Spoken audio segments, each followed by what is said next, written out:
Firstly, my apologies. I'm coming to you a little bit later than planned. Sorry, some slight technical issues there where all day we've been using Facebook and working with Facebook Live and things using Google Chrome, and then for whatever reason when I hit go at 8:30 it decided that my Chrome needed updating, so I then updated it and that didn't seem to be working. So my apologies that I'm coming to you later than planned, so about 20 minutes behind, so I do apologise for that. I'll just give it 30 seconds to a minute or so for people to join in. If you can see me and you can hear me, let me know in the comments. It'd be great to hear where you're joining us from. That's something I always love to see, whereabouts in the country or even further than outside of the UK you're joining us from, and how's the running routes where you are. So drop me a comment, let me know where you are, and what I'm going to do just while we let people join up is explain what the purpose of today's session and the sessions that I'll be looking to do over the next few Wednesdays.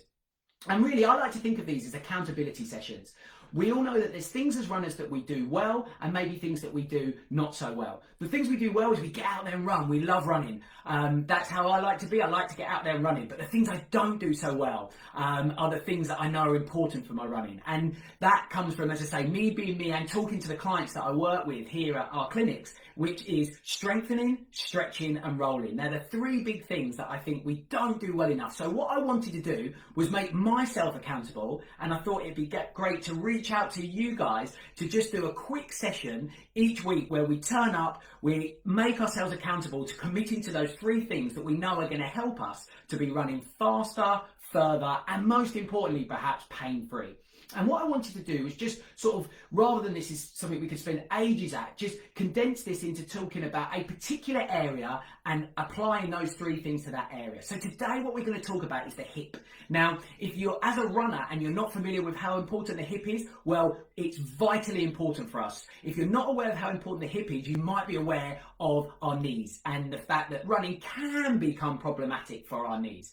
But most of the people we see with knee problems, it's related to a hip issue. So that's why I thought it was a great place to start. So we're going to get going now on our strengthening, stretching and rolling. Now, what we've got, or what I've got, sorry, is a few bits of equipment. So I have a foam roller, I have a massage stick, I have a lacrosse ball. If you have these, grab them now, we will talk about those. But if you don't have them, don't worry. Or there's other items perhaps around the house that you can use. Deodorant hands, some people use any sort of spiky balls, any cricket ball, anything like that, a baseball. Even people I've been working with this week have been using an onion to get their self-myofascial releasing. So if you've got something, grab it now. But we're going to start on our strengthening work. And as I said, the hips are very important because one of their roles is to stabilise ourselves when we're running. So the first exercise that I want us to do as part of this strengthening is an exercise I term wipers. Now, what you might be used to seeing is people doing this exercise where they lift the leg up and down. For us runners, we really want to work a muscle called our gluteus medius on the top. So all I want you to do to adapt this exercise to be really helpful for that muscle is bring the leg back, turn the foot out a little bit and then lift. And you may feel that just working a little bit higher up around that hip. So I just want you to lift through here. We're going to go through 12 repetitions. It's my favourite number of repetitions to work through, a good number to be building that muscle development, or what we call hypertrophy. So that's 6, 7, good. Keep it going through 8. You might be starting to feel this become a little bit sore, a little bit problematic. If it fatigues, that's a good thing to know. It just knows we're working and we're improving it. One more. Good stuff. And then we're just going to change that onto the other side. Now, a really good thing to do when we're doing our strengthening work, just a reminder, take that foot back, turn the toe out a little bit, and then lift up. A really good thing to be doing is comparing that left to right hand side, because this might be letting us know about any imbalances that we've got. And if we've got injury, that could be our first reason for the injury, that there's an imbalance. But also if we haven't got injury, it's almost warning us that certain injuries might be coming. So it's great to know about these imbalances so that we can address them maybe with some extra strengthening work. So we go through here, 2 more coming through, 1, and the last one there. Good. We're going to look to do 3 sets of this exercise. So we'll take it back onto that side and we'll work through again. 12. Good. So I tend to find when done well and with the correct technique, this is a much more difficult exercise than it looks. Good. And as I say, really targeting in. Again, drop me a note in the comments. I can see some comments coming through. I promise I will get back to them tonight. Any thoughts that you've got, any feedback, gratefully received. So we'll go through, that's 10, 11, 12. And then we'll take it onto the other side. I'm really starting to feel that one now. Hope you guys are. And we just come through. Good. We should be really starting to kick in. If we're getting the right amount of reps in a set, the sort of last 3 should be the ones that we really start to feel. So that sort of 10, 11, 12 are the ones that you want to be finding not a discomfort, not a real pain, but just where you know you're working through. Good. And we'll go 3 more. Whoa. Last one. We'll do one more set. Last set through on this one. Then we'll move on to a different strength exercise. And then, as I said, we're going to do 2 strength exercises. We're then going to do a full hip mobility work. And then we're going to talk about some specifics about the rolling techniques that I like to use. Working through. 3rd set's always going to be the most difficult. This is where we really want to get these reps in and get this set out. Come sore on the 3rd set, but this is where we get our benefits. 2 more. Good. And then on to the last one on this side. Remember, so leg goes back, turn the foot out, and just come up and through. So might have a few sore hips tomorrow, or not sore hips, wrong thing to say, but what we should be feeling is sometimes a little bit of what we term DOMS, which is that delayed onset of muscle soreness. And that's where we're targeting the correct muscles and we're making them stronger. So that's good. All the way through. Good. If you are finding it sore, any of these exercises, or painful, just stop those, that's okay, and just note which rep you really felt that, because then you can be tracking your progression. Okay, as we move on to the next exercise, we're going to go into standing. Now, you're going to lose my top half a little bit, but what I want you to concentrate is on the hip technique. I call these hip lifts. Now, what we do is we lean into a wall. Okay, and with our leg that's closest to the wall, so in my case, my right hand side, I just let that drop. I just let that sag behind my left leg. Now, the purpose of this exercise is then to lift up and touch my hip against that wall. Now, what you'll be feeling is the leg that is not doing the movement. So this leg for me here is the leg that's working. So this is a great exercise for targeting that gluteus medius. The gluteus medius is the muscle that keeps our hips stable. So 6 reps. We're going for another 6. So it's a reason, perhaps if you picture the end of a marathon and things, you'll see people's hips all over the place and they've lost that technique. And that's because they are unable to be using this muscle correctly. So 3 more to go, so it's a really good one to target. So watching that technique can be a difficult one to get at first, this one. So we're going to do 2 more. But once we find that technique, it's one of my favourites, one that we really use a lot here at the clinic. So now you're just going to turn around and face the other way. So lean against the wall, drop the leg down to the side, then we're coming up and through. And as I say, it's this glute, this standing glute that should be working to lift us through as it wraps around and looks after our hip. If we are starting to feel a little bit sore through the area, don't worry, because the next 2 sections, or the rest of what we're going to be talking about today, is how to release that tissue. Good. Keep working through. 4 more, 3 more. Good, 2 more. And back round. And then we just go in and just repeat that one. So to say, if you want to watch the technique again, it's a lean into the wall, the leg drops down to the side, then we're up and through. Good. So as I said, I've started with the hip today. For me, as important as any joint, if not our most important joint for us runners to be making sure is well conditioned and suitable to the demands. What tends to happen is we increase the mileage. You might be looking to do that at the moment. You might be running more frequently. We need these muscles to be stronger. We need them to be able to adapt to the demands that what the body is placing them under. Good. Coming through, we've got 3 more. Good, 2 more, last one, good, then back onto the other side. So lean into the wall, leg drops down behind and lift up and through. Yeah, as I say, the movement or the stability aspect of this exercise is all coming from that hip that's not actually sort of moving too much. 5 reps, good. We can look to increase the pace a little bit as we go through. 6 more of these.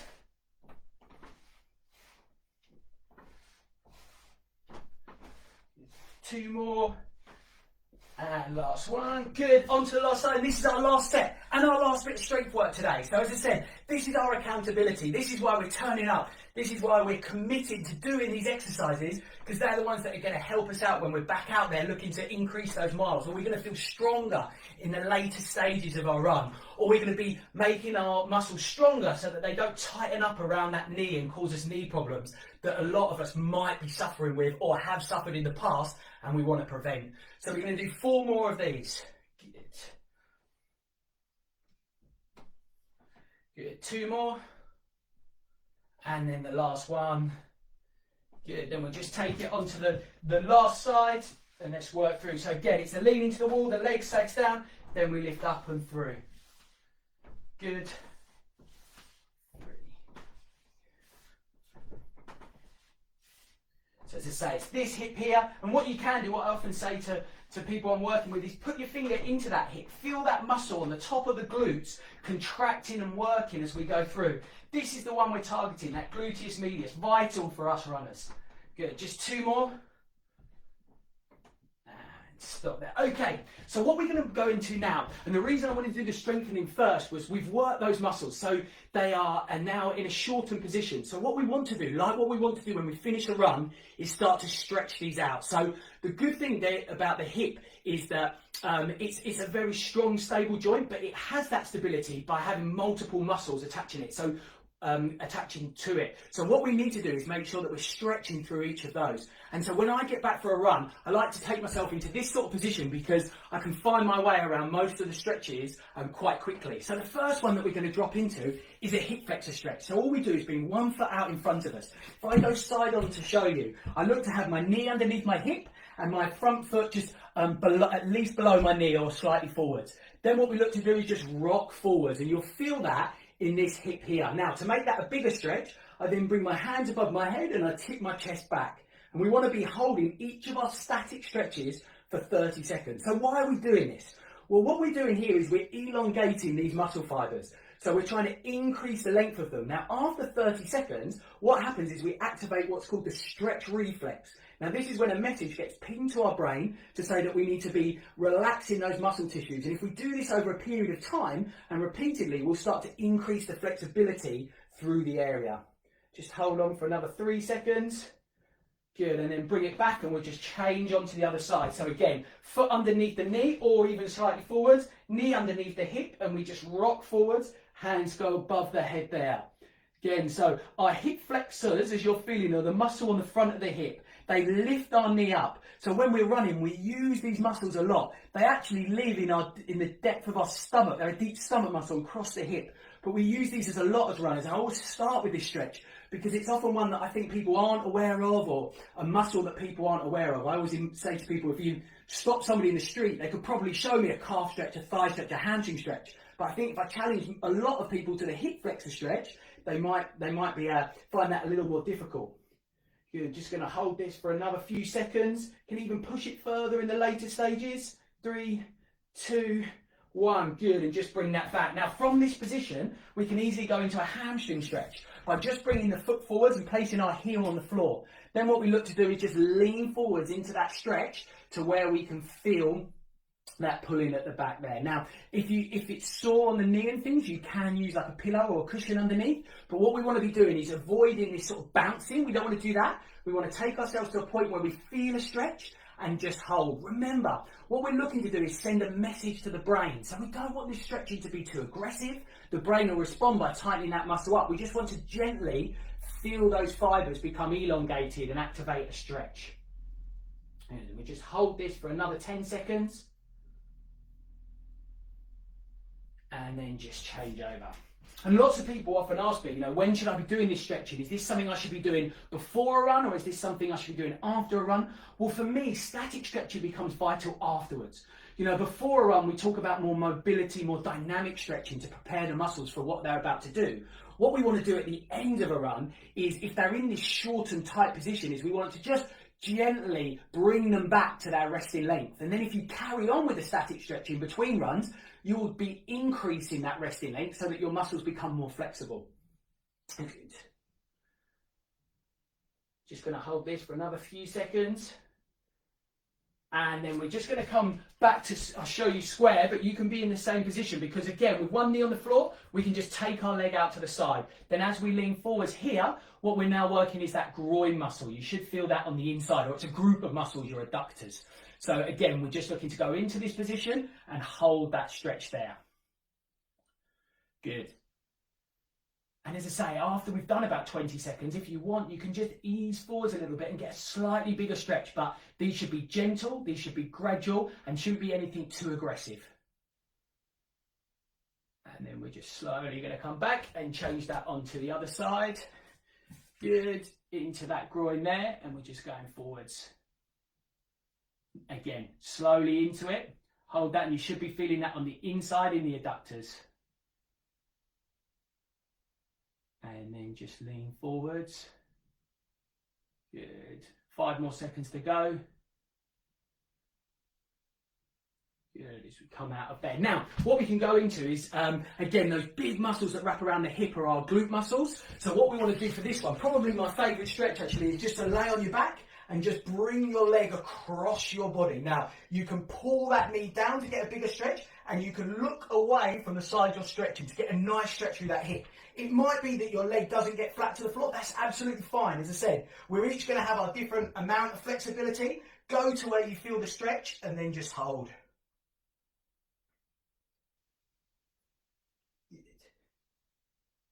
5 more seconds.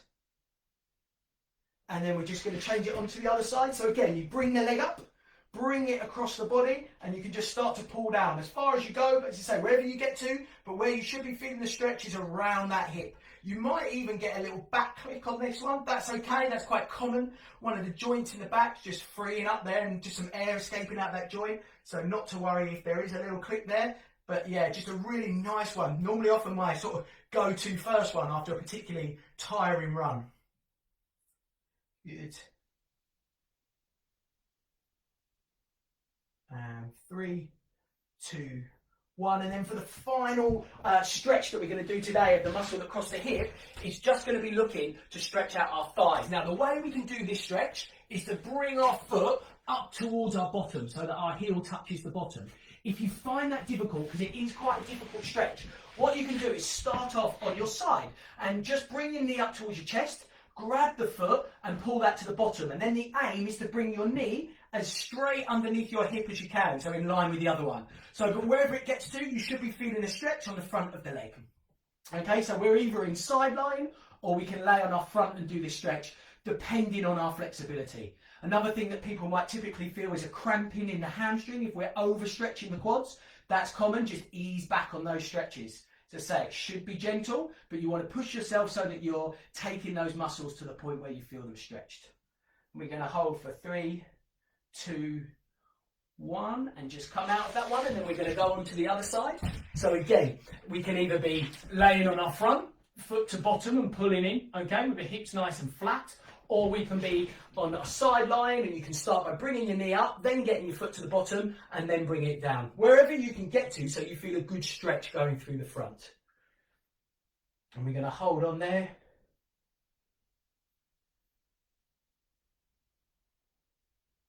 Good.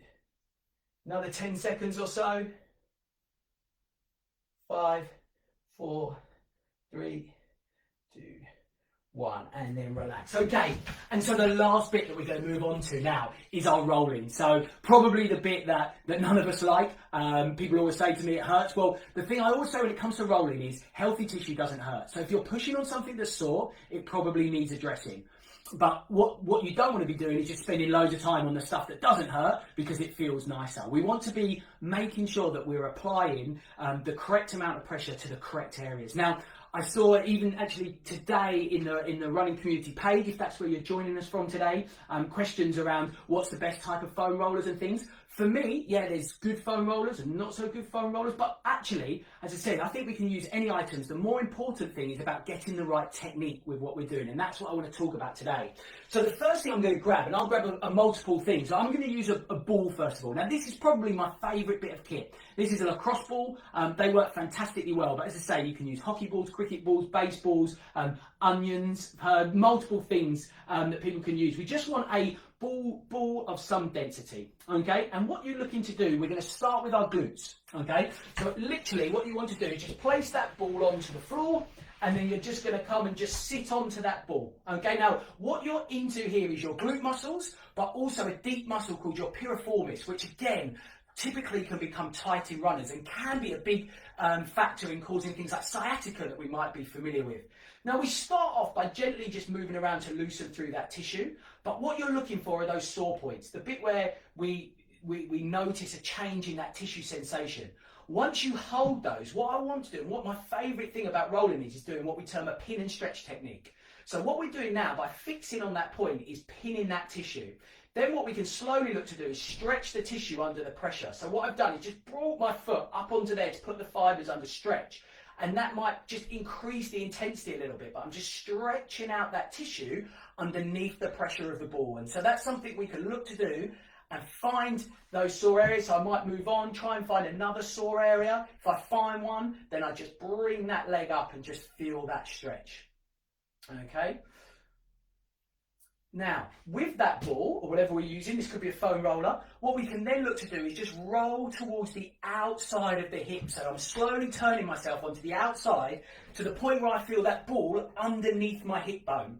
Okay, I'm now moving along the path of the glutes and out towards a muscle called our TFL, which runs along the outside of the hip. Now this, along with the glutes, attaches into the ITB, which is a big problem sometimes for runners and can aggravate our runner's knee condition.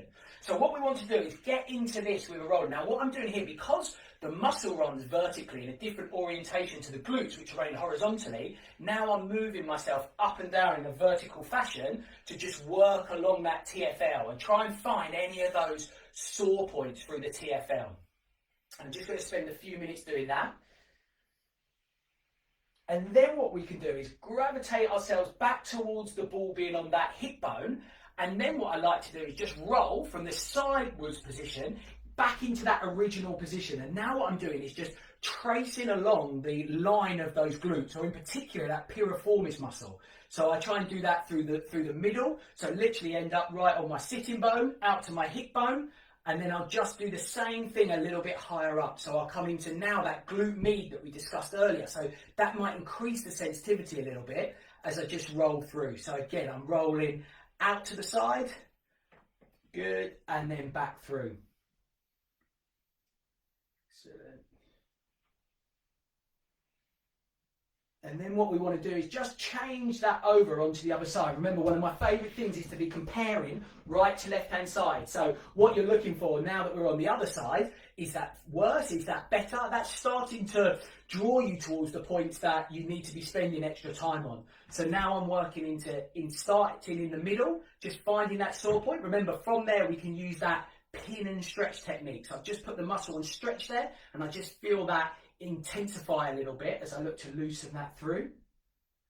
And then as I come off of that, I just take myself out to the side, and then I look to roll through that TFL muscle, the one that's sitting on the side of the hip, but as I say, attaches into the ITB. So almost exclusively to runners that we see that they start to get these ITB problems. It's not so problematic for many other sports. Cycling, it can be irritating as well, but us runners really tend to suffer through this ITB area.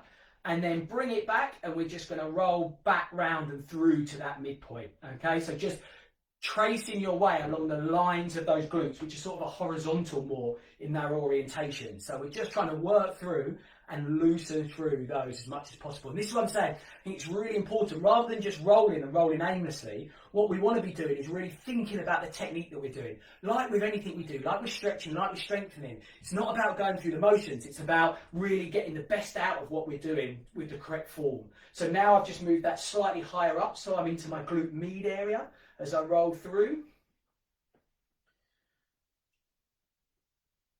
Good. Just going to do that for a few more seconds. And relax off. Okay, so what I'm going to do now is just to have a look at the thighs and the hamstrings. Okay, and what we're going to use is our foam roller now. So if you've got a foam roller, grab that. If you have another bit of kit, you can use that. Or if you haven't got a bit of kit, we can carry on with stretching, or we can be watching this for some education. So with the foam roller, again, what we want to do, yes, we can start off by just coming onto the foam roller and rolling through that tissue. But what I don't want to do is spend too much time just doing that, not getting the best purpose. What I want to be doing now is looking around and finding those sore points. So first of all, I start through the middle. And if I hit a sore point, I just hold on that. And now I'm looking to adopt that pin and stretch technique. So I pin that tissue there. And then what I'm looking to do is just slowly stretch that up and through by bringing my foot up towards the bottom and back down. So we're using the pressure of the roller to pin that sore point, and then we're stretching and elongating those fibers over that pressure to be releasing that through. Good. Keep coming through. A few more of those. And back, just rolling through the middle. Now what we can look to do is take that and check the outside area. So all I've done is just rotating my body in, and you'll now be feeling yourself more specifically on the outside of the quad. Again, this is a particular area as us runners that we can suffer. And this can also bind up with that ITB and cause problems further down to the knee. So if we find a sore point, again, we just fix on it, and then I'm just looking to stretch through. Good. A few more of those through.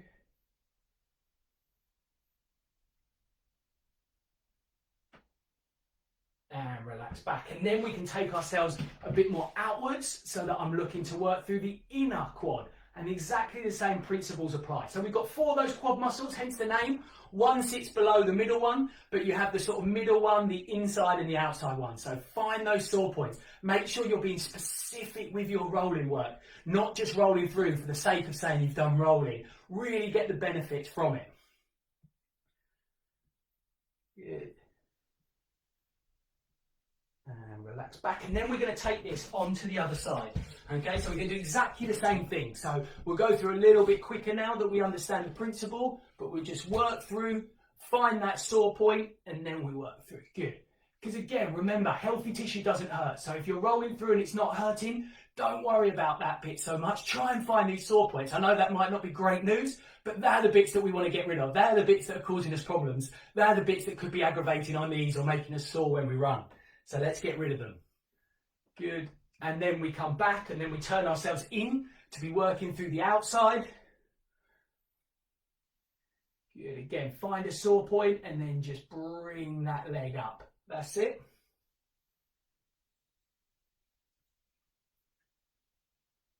And roll through. Good. And then we'll take that onto the outside.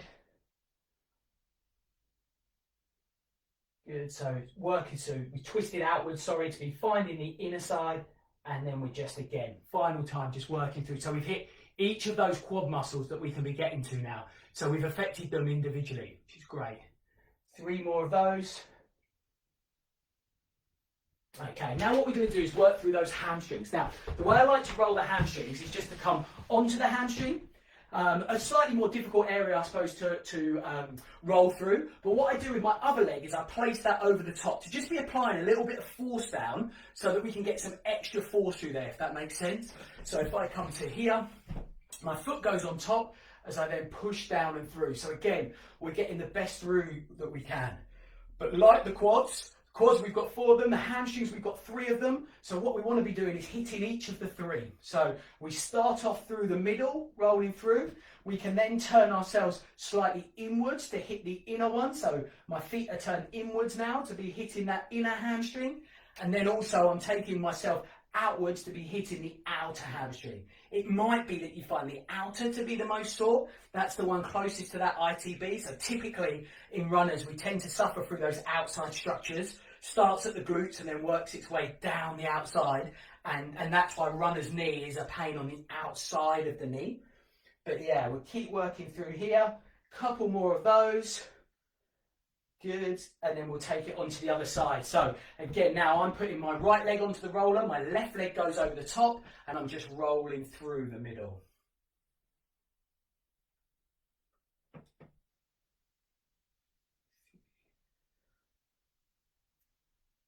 Good, and I'm just going to turn myself outwards. I'm going to do the outside next.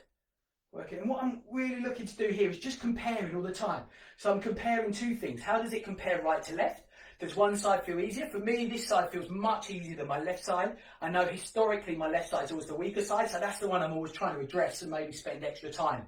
But it's good to have this feedback. It's good to know these things. And also, does it feel tighter on the inside to the outside? I'm someone who tends to suffer on the outside, so that's where I want to be spending more of my time. That's where more of the problems, potential risks lie, so that's where it's better for me to address. Good. Now, if you do have one of these massage sticks, I'll mention these because I love these massage sticks, I think they're great.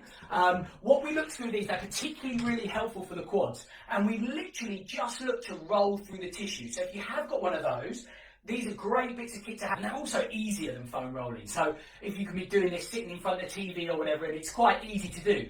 But what we want to be looking to do is almost imagining like a piece of dough that we're literally looking to roll out, taking it nice and slow and just looking for those sore points. And now the bits you want to hone in on, doing some small rolling, breaking that up along the line of that tissue, spending time picking out each of them. So the middle one, the outside, and then the inside. And then we'll take that onto the other side and do exactly the same thing. So I won't spend too long on this because we've just been rolling through these areas.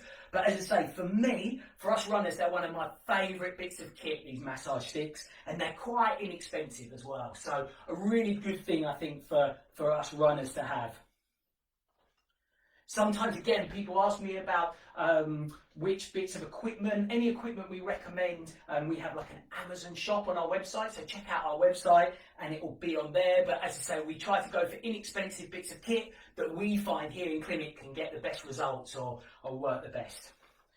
Good. Okay, and then the final thing I wanted to touch upon, just because I think they're so important, are these hip flexors. Now, we have stretched them, but if we have got a ball, it's really good to be working into them because, as I mentioned, they're a deep stomach muscle. So the last thing I wanted to do today was just to take the ball and literally just to lay into it on our stomach. Now, what you can do is you can start around your belly button and gravitate towards your front hip bone that you'll feel, something called your ASIS. Now, in there is your hip flexor. And again, what you can do is look around here because it's a common area of soreness. And if we find a sore point, we can just look to hold in there and get a little bit of a release. And if I shift my body weight onto the other side, I can then stretch it by lifting that leg back. So here's that pin and stretch technique happening. I find the sore point, I find the muscle. It's a deep stomach muscle, as I say. Sort of, if you start at the belly button, move out towards that front hip bone, that's where you'll feel it. And then I can stretch it through. Take it onto the other side. So again, I start at my belly button. I just look to work that ball out towards my hip bone. Once I find that deep front muscle, that's if it's sore in there, I can stretch it out by extending it. And you'll know that you've hit the right muscle if when you take yourself into hip extension, you'll feel it stretch underneath and that might intensify the pain. So just a couple more of those. And that's us done. So, well, I'd say thank you guys for coming along. Thanks for being accountable. As I say, this is something that we're going to try and do weekly, a session where we turn up and focus on a different area. Next week, we'll be looking around the lower leg and the foot and ankle, as I say, equally as important. But we'll be concentrating on those three things, the things that are often not done as much as our running, but we know should be. So that's the strengthening, the stretching, and the rolling. If you do have any particular questions, feel free to check out our virtual clinics. And the other thing to say, if you're joining us from the running community page, I know there's a session happening tomorrow morning at 10 a.m. Where Anna's going through some rolling techniques. So that will really pick up from what we've left off of today. And Saturday morning, I'm doing a session where I'm really talking about the hip joint in more detail. So hopefully those things will help out following on to that. If you're not joining us from the running community, well, the running community is a fantastic Facebook group that I'd encourage anybody to recommend. It's very motivating, very positive, and great to speak to like-minded people. So check that out on Facebook. We also have a free page for all of our runners, which I've put in the title of this video, which has some free resources around an ebook and some video content, everything that I try to put together to help you guys out. So thank you for joining me today. We'll be the same time next week, Wednesday at 8:30, where we'll be looking at strengthening, stretching and rolling of the foot and ankle. Take care, stay safe and enjoy your running.